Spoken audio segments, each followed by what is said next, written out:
A adsorção é a adesão de moléculas de um fluido a uma superfície sólida. O grau de adsorção depende da temperatura, da pressão e da área de superfície. Os sólidos porosos, como o carvão ativado, são ótimos adsorventes. As forças que atraem o adsorbato podem ser químicas ou físicas. A adsorção física, que acontece por meio de forças físicas, é denominada fisiosorção. Nesse caso, as moléculas ou átomos se aderem à superfície do adsorvente, de uma forma geral, por meio de forças de Van der Waals. A adsorção física é um processo reversível e, apesar de uma molécula fisicamente adsorvida reter sua identidade, pode ser deformada pela presença dos campos de força de superfície.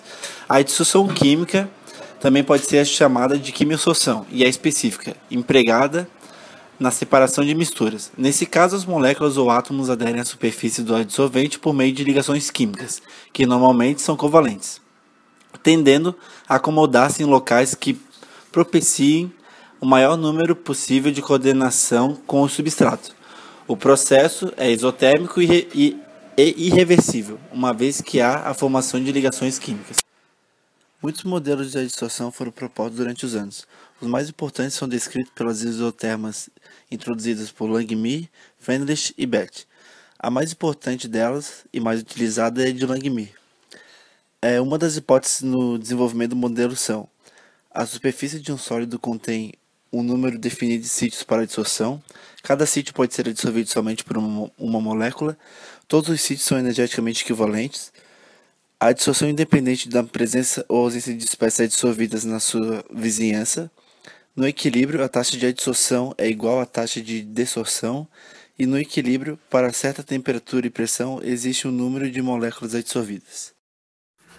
Para realizar esse experimento, devemos ter disponíveis os seguintes materiais e equipamentos: balança analítica de alta precisão, Erlenmeyer, carvão ativado, pipeta, cronômetro, bureta, banho termostático com bandeja agitadora, fenolftaleína e uma mini coluna de adsorção. Para iniciar o experimento, pesamos 6 amostras de carvão ativado em diferentes Erlenmeyers. As massas utilizadas foram 0,5, 2, 3,5, 5, 6,5 e 8 gramas. A cada um desses Erlenmeyer foi adicionado 100 ml de solução aquosa de ácido acético, de 0,2 normal. Esses 6 frascos, então, foram colocados no banho termostático e lá foram deixados durante 1 hora em agitação. A fim de determinar a normalidade real da solução durante o procedimento, foi feita também a faturação da solução de ácido acético. Após 1 hora de agitação no banho termostático, foram retiradas 2 alíquotas de cada Erlenmeyer. Em seguida, para a titulação, foi utilizada uma solução de NaOH e o indicador utilizado nesse procedimento foi a fenolftaleína. Os resultados obtidos serão abordados em seguida. Analogamente, outros 6 Erlenmeyers foram preparados, contendo dessa vez 5 gramas de carvão em cada um deles. E em seguida foram colocados também no banho termostático e cada Erlenmeyer foi retirado a cada 5 minutos até que o 6º Erlenmeyer fosse retirado ao final de 30 minutos. Para determinar as condições de equilíbrio dinâmico, conhecemos a altura da coluna até a marcação no topo da mesma e sabemos também o seu raio. Com esses 2 parâmetros, podemos obter o volume dessa mini coluna. Assim, pesamos uma certa quantidade de carvão ativado e preenchemos com o mesmo a coluna até a marcação anteriormente citada. Dividindo-se essa massa de carvão ativado pelo volume, obtivemos a densidade aparente. Para obter, então, a porosidade do leito, devemos antes conhecer a densidade do carvão vegetal, o qual foi obtido na literatura.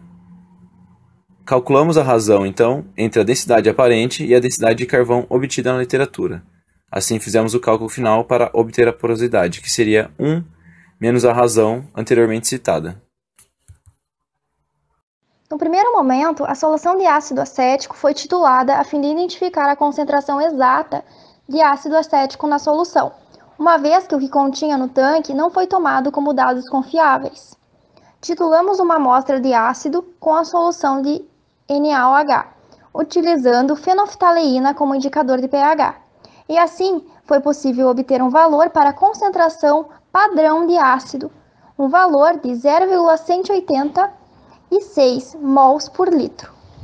As quantidades de carvão utilizadas são mostradas na tabela, assim como a quantidade de NaOH usadas na titulação. O próximo passo foi calcular a concentração de ácido após a adsorção.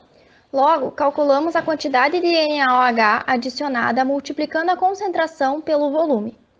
Como 1 mol de NaOH neutraliza 1 mol de ácido, a quantidade de ácido é igual à de base na solução, obtendo-se, portanto, os valores indicados na terceira coluna da tabela.